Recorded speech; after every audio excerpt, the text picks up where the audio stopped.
January 27, 2023. 8 p.m. Nang nangyari yung sunod-sunod na pananakit ng tiyan ni Grace. At nagdesisyon na kami itakbo siya sa hospital. Dito makikitang tinitingnan yung heartbeat ng baby, which is okay naman.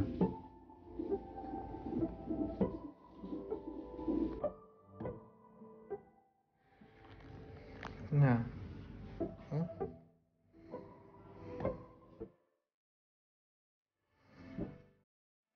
Ayan, nalipat na siya sa labor room. Sakit pa rin yung tiyan niya. Nilap na nung nilap yung tiyan. Waiting na lang. Saan? Baka kaya? So, hintay pa namin talagang fully open yung ano niya. Para mailabas na si baby. So, hinintay din namin si doctor. Dito na siya magle-labor.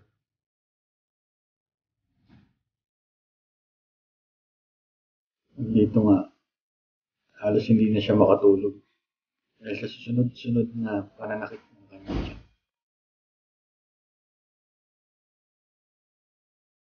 Bilang asawa, wala kang magawang para mabawasan yung sakit na nararamdaman niya. Tangi mo lang kayang gawin is opo at samahan siya sa mga oras na ito.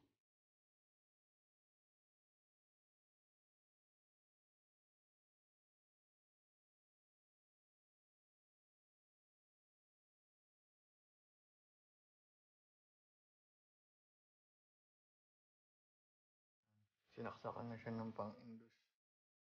Kasi mabagal yung contraction niya. So, ayan. So, good luck sa kanya. Mag-aano na yung pain talaga niya, sunod-sunod na. Kasi, more than 12 hours na. Pero ang bagal ng contraction niya. Good luck sa kanya. Saka there, likod niya.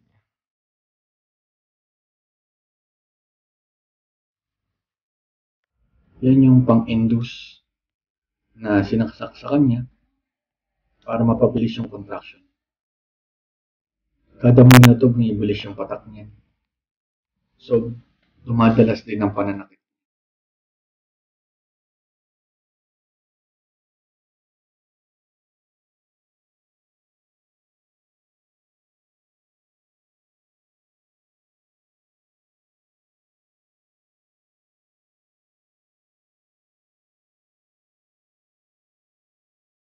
At dito nga, nagdesisyon na kami pasaksakan siya ng epidural. Dahil more than 12 hours na niyang pinagdadaanan ang labor pain. At dumagdag pa dito ang pang-induce na sobrang bilis na ng pagpatak. Every 3 minutes nararamdaman na niya yung labor pain.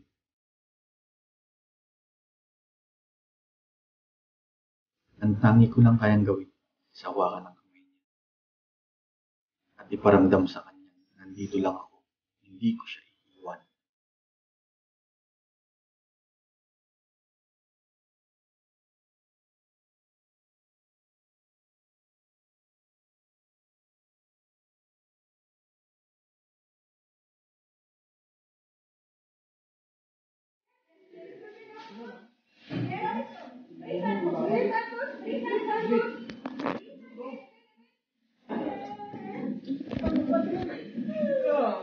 Ay. No, video? Only for the baby. Only the baby. She's covered. Totally covered. Enough. Very good. 21:33, yeah?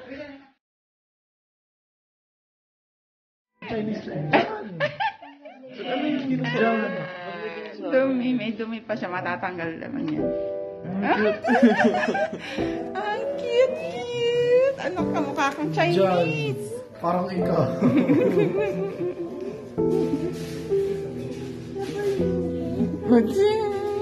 Kawawa. Kawawa naman. Mag-antibiotic. Oh, ito pala ang aking pamilya, sabi niya. lola ko na excited.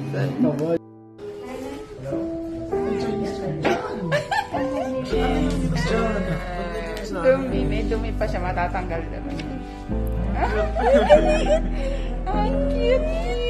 Anak ka, mukha kang Chinese. Diyan, parang ikaw. Baby.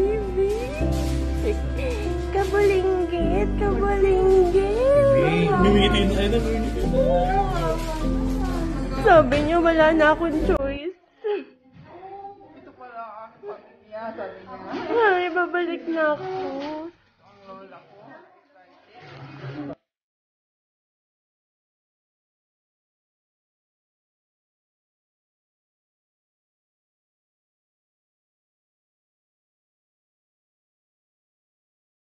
A few moments later. Dito sa receiving area. Ay, sa nursery. Baby, receiving.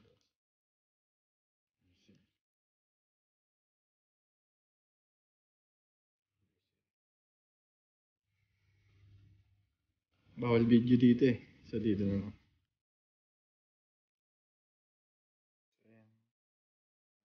Dinaling kasi yung dear sa room from labor room. After 26 hours plus 28 plus no 2 hours extra nung nanganak siya. Si baby. Hello. Hello po. I'm baby Gabrielle. Amelie Gabrielle. Hello po. Yan na siya guys. Ito na ang bunga ng paghihirap ng mami niya ng 26 hours of labor. Mami niya. Guys. Tapos din. Ano baby? Yan, naliguan na siya. Ito yung dala naming damit niya. Na na receiving. Uy. Ito yung damit niya nung receiving first. Ito. Gising siya. Taba ng pisngi mo, baby, ah.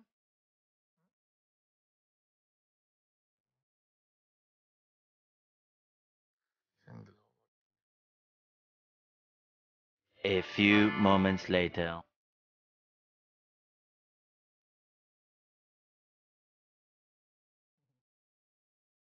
Padede. Kasi, ang first gatas ni mami niya is pure of vitamins.